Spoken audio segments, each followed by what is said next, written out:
నేను జిఆర్ మహర్షి. ఆంధ్రప్రదేశ్‌లో వరదల సంగతి ఏమో గాని, రాజకీయం మాత్రము విచిత్రంగా నడుస్తా ఉంది.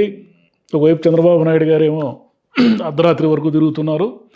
ఇంకోవైపు ఏమో చంద్రబాబు నాయుడు గారి ఇల్లే మునిగిపోతా ఉంది. ఆయన చేసిన పని వల్ల ఈ అమరావతి అని ఏదో నెత్తిన తెచ్చిపెట్టుకొని మొత్తం అమరావతి అంతా మునిగిపోతా ఉంది.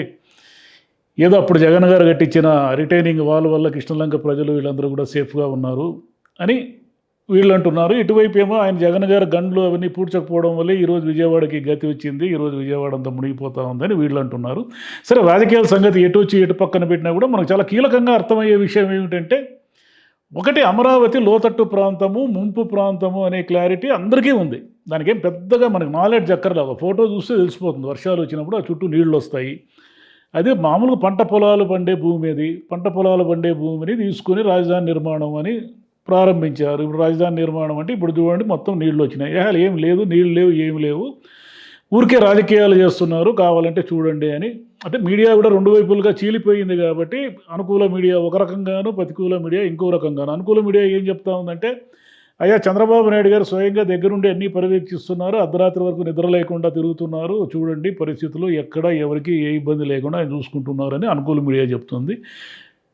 చంద్రబాబు వ్యతిరేక మీడియా అంటే వైసీపీ మీడియా ఏం చెప్తుందంటే, ఏమి చూడండి అమరావతి అంతా మునిగిపోయింది, ఈయన ఈ రాజధాని నిర్మాణం అని పెట్టుకున్నాడు, ఇప్పుడు రేపు పొద్దున అక్కడ ఇంత పెద్ద నిర్మాణాలు ఇన్ని వేల కోట్లు తెచ్చి ఆయన ఆ వరద నీళ్ళలో తెచ్చిపోస్తున్నాడు, ఇదంతా ప్రజలకు రేపు పొద్దున భారం అవుతుంది అనేది ఇటువైపు వాదన. సరే, మనం వాదనలు ఎటున్నా కూడా మనం చాలా క్లియర్గా ఆలోచిస్తే మనకు తెలిసేది ఏమిటంటే, సరే అమరావతి గురించి ఎవరైనా వ్యతిరేకంగా మాడితే ఈరోజు ఏంటంటే వాళ్ళు రైతు వ్యతిరేకులని, వాళ్ళు జగన్ అనుకూలులని, జగన్ మద్దతుదారులని, ఇలా వైసీపీ మద్దతుదారులని ఇలా ముద్రలు వేస్తారు. అది వేరే విషయం. అమరావతి గురించి మాట్లాడితే అది రైతు వ్యతిరేకంగా మారిపోయే ప్రమాదం ఉంది. చంద్రబాబు గారి విజనరీని మనం వ్యతిరేకించిన వాళ్ళం అవుతాము. చంద్రబాబు గారు ఏం చేసినా అది అద్భుతం, అమోఘం, సూపర్ అనుకునే ఒక ఇది ఉంది కాబట్టి, అంటే ఒక భ్రాంతి ఒకటి నడుస్తూ ఉంటుంది కాబట్టి, అమరావతి గురించి ఎవరైనా అనుకూలంగా మాడితే చంద్రబాబుకి అనుకూలంగా మాట్లాడినట్లు, వ్యతిరేకంగా మాడితే చంద్రబాబుకు వ్యతిరేకంగా మాట్లాడినట్లు ఇది జరుగుతూ ఉంది. ఇది పక్కన పెడితే మనము బేసిక్గా ఏమిటంటే, మనకు 10 ఏళ్ల పాటు ఉమ్మడి రాజధాని ఉండింది హైదరాబాదు. హఠాత్తుగా మనం తట్టాబుట్టా సర్దుకుని సరే ఆ ఓటుకున్న ఇటు కేసు ఏదో అది వేరే విషయము.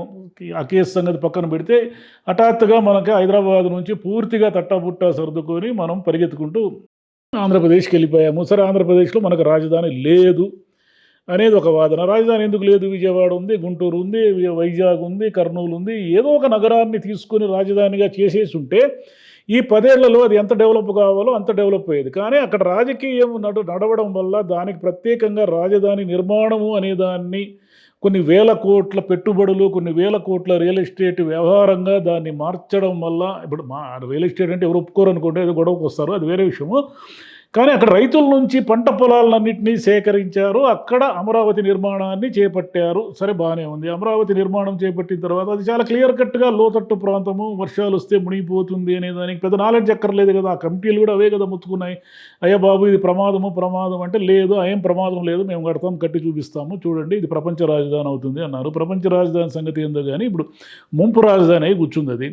సరే, ఇప్పుడు ఏదో నీళ్లు దోడేస్తారు, చంద్రబాబు గారి నివాసానికి ఏం పర్లేదు, మంతెన సత్యనారాయణరాజు గారి ఆశ్రమం అంతా సేఫ్ అయిపోతుంది, ఎవరికి ఏం కాదు, అంత అమరావతి అంతా క్లియర్ అయిపోతుంది అనుకుందాం. క్లియర్ అయిపోయిన తర్వాత ఆ ముంపు ప్రాంతంలో మీరు ఇళ్ళు కట్టుకోవాలంటే ఎంత లోతుకు పునాది తీయాలి? ఇది కామన్ సెన్స్ కదా. దీనికి ఏం పెద్ద ఇంజనీరింగ్ టెక్నాలజీ ఎందుకు? ఎక్కడైతే చుట్టూ నీళ్లు ఉంటాయో, ఎక్కడైతే లోతట్టు ప్రాంతం ఉంటుందో, ఎక్కడైతే ముంపు ప్రాంతం ఉంటుందో అక్కడ పునాదులు విపరీతమైన లోతుకు తీయాలి. సరే, మీరు ప్రభుత్వాలు కాబట్టి, మీరు ప్రభుత్వ కాంట్రాక్టర్లు ఉంటారు, మీ దగ్గర డబ్బులు ఉంటాయి కాబట్టి మీరు కావలసినంత లోతుకు తీసుకొని భవనాలు నిర్మిస్తారు. కానీ సామాన్య ప్రజలు ఎలా నిర్మిస్తారు? సామాన్య ప్రజలు అంత పునాదుల ఖరీదుని ఎలా భరిస్తారు? వాళ్ళ పరిస్థితి ఏమి? రేపు పొద్దున వరదలు అవి వచ్చి ఆ ఇండ్లు మునిగిపోయి కొట్టుకొని పోతే? ఇది ఒక సింపుల్. దీనికి చంద్రబాబు నాయుడు గారే సమాధానం చెప్పాలి. సరే, అది పక్కన పెడదాము. రెండో విషయం ఏమిటంటే, చంద్రబాబు నాయుడు గారు తెల్లవారే వరకు వచ్చి అంత సహాయక చర్యలు చేపట్టారనేది పాజిటివ్ అంశమే అది. అయితే ఏంటంటే, ముఖ్యమంత్రి గారు వస్తే అధికారులంతా ఆయన చుట్టూ తిరుగుతారు. అధికారులంతా చుట్టూ తిరగడం వల్ల సహాయక చర్యలకి ఆటంకం ఏర్పడుతుంది. ముఖ్యమంత్రి రానక్కర్లేదు, ఊరికే ఆయన ఆజ్ఞాపిస్తే చాలు, ఆదేశాలు ఇస్తే చాలు అనే ఒక వాదన కూడా ఉంది. సరే, అది పక్కన పెడితే ఈ వయసులో కూడా చంద్రబాబు నాయుడు గారు అక్కడికి వచ్చి ఆ చుట్టూ తిరుగుతూ, ఆ బోట్ల మీద తిరుగుతూ, ఇదంతా కూడా ఒక ముఖ్యమంత్రికి ఉండాల్సిన లక్షణం అది. పోయినసారి జగన్ గారు ఏం చేశారంటే ఆయన కనబడకుండానే పోయారు. ఆయన తాడేపల్లిలో కూర్చొని ఆయన ఏం ఆర్డర్లు వేసారు సరే, ఆయన ఆయన మంచే చేశారా చెడ్డే చేశారనేది ఇప్పుడు అనవసరమైన చర్చ. కానీ ఆయన కరకట్ట వాల్ కట్టడం అనేది మంచి కాబట్టి ఈరోజు కృష్ణలంక ప్రజలు సేఫ్గా ఉన్నారు. అదేవిధంగా ఈ ముంపు అదేమిటి ఆ గండ్లు పూడ్చకపోవడం వల్ల ఈరోజు విజయవాడ మునిగిపోయిందనే వాదన కూడా ఉంది. సరే, అది పక్కన పెడితే చంద్రబాబు నాయుడు గారి నుంచి ఏ నాయకుడైనా నేర్చుకోవాల్సిన అంశం ఏమిటంటే, సరే ఆయనకు పబ్లిసిటీ పిచ్ అని కూడా అంటారు. సరే, పబ్లిసిటీ పిచ్ అనేది పక్కన పెట్టండి. ముఖ్యమంత్రి వస్తే పబ్లిసిటీ లేకుండా ఎలా ఉంటుంది? ముఖ్యమంత్రిగా ఆయన చేసేది ఏమిటంటే ఎప్పుడు ప్రజల మధ్య ఉండాలో, ప్రజలకు ఏదో ఒకటి ఇంటరాక్ట్ ఉండాలి అని ఆయన కోరుకుంటున్నారే. ఈ వయసులో కూడా అంటే 70+ కూడా ఆయన జనం మధ్య తిరుగుతూ ఏదో ఒకటి చెయ్యాలి. నిజానికి బాలకృష్ణ గారి 50 ఏళ్ల ఇది ఉన్న వేడుకలు ఉన్నప్పటికీ కూడా ఆయన స్వయంగా ఆయన బాలకృష్ణ గారికి బావగారు, స్వయంగా వియ్యంకుడు అయినప్పటికీ కూడా ఆయన హాజరు కాలేదు. ఎందుకు హాజరు కాలేదంటే ఆయనకి ఇక్కడ వరదలు, ఈ ముంపు, ఈ ప్రాంతము, ఈ జనము సేఫ్టీ ఇదంతా ముఖ్యమైన ఆయన అనుకోవడం వల్ల ఆయన ఒక ముఖ్యమంత్రిగా ఆయన హాజరు కాలేదు. కానీ అమరావతి నిర్మాణం అనేది ఎంత మేరకు సేఫు అనేది ఆయన ఇంకోసారి ఆలోచించేది ఏం లేదు, చాలా దూరం వచ్చేసారు. కానీ మామూలుగా జనరల్గా చూసే వాళ్ళకైతే ఇది ఎప్పటికైనా ప్రమాదమే అనేది ఒకటైతే ఒక ఆలోచన అయితే వస్తూ ఉంది. కానీ ఇప్పుడు విజయవాడ ప్రకాశం బ్యారేజ్కి ఏదో బోట్లు కొట్టుకొని గండి అంటున్నారు. సరే, ఇవన్నీ కూడా ఇప్పుడు మా మోదీ గారు ఉన్నారు, ఆయన ఏదో 1000 కోట్ల సాయం చేస్తారు. మరి చేస్తారో లేదో తెలియదు. మా ఎప్పటిలాగా ఆయన మట్టి ఇచ్చి పంపిస్తారో ఏమో. ఆయన సాయం చేస్తారు, ఈ సహాయక చర్యలన్నీ చేపడతారు. ఇవన్నీ మళ్ళీ కొద్ది రోజులకి నార్మల్ అయిపోతుంది. ఇప్పుడు జనానికి ఏది ఈరోజు వరద పెద్ద న్యూస్లో ఉంటుంది, రేపు తెల్లారేసరికి ఇంకేదో న్యూస్లో ఉంటుంది. మొన్నటి వరకు గుడ్లవల్లేరు అన్నారు, అంతకుముందు ఎవరో ఒక అమ్మాయి అరెస్ట్ అన్నారు. ఇలా జనానికి ఈరోజు రేపు ఎవరికి ఎవరి సమస్యలు గుర్తుండవు. ఈరోజు వరద వరద వరద అనేవాళ్ళు రేపు తెల్లారేసరికి ఇంకేదో మారిపోతుంది.